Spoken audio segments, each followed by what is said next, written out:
Last Tuesday, a 14-year-old boy died after an attacker armed with a sword went on a rampage in Hainault, not far from the tube station there. This boy was coming out of his house after breakfast, heading for his school in Wood Green, putting his headphones on.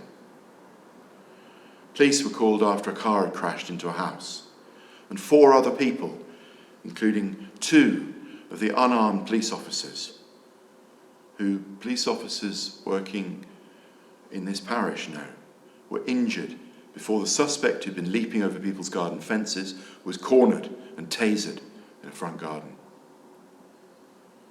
When I heard the news, what I found most disturbing was what the suspect shouted at his victims. Maybe you remember. He shouted, "Do you believe in God?" And I think, maybe, that he was referencing another murderer. In 1999, 2 teenagers walked into Columbine High School in Colorado, and they killed 12 other students and a teacher before they killed themselves. One of their victims was a 17-year-old named Cassie Bernal.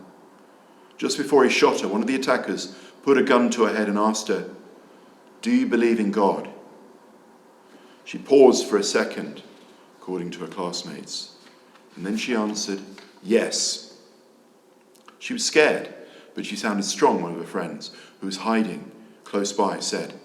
It was like she knew what she was going to answer. The morning after her death, her brother discovered a poem on her desk in her bedroom. Cassie wrote of her willingness to suffer and die with Christ. She wrote, "Whatever it takes, I will be one who lives in the fresh newness of life of those who are alive from the dead."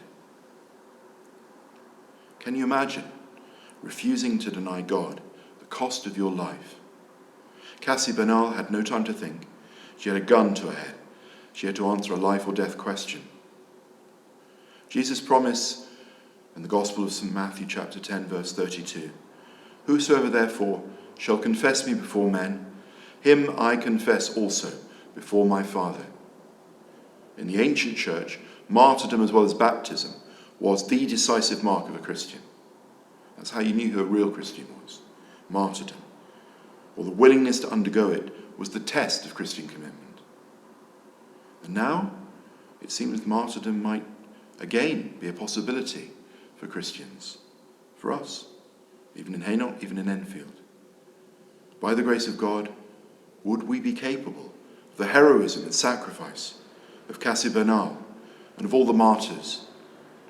Have we kept the fire of the martyrs burning at St. Mary Magdalene?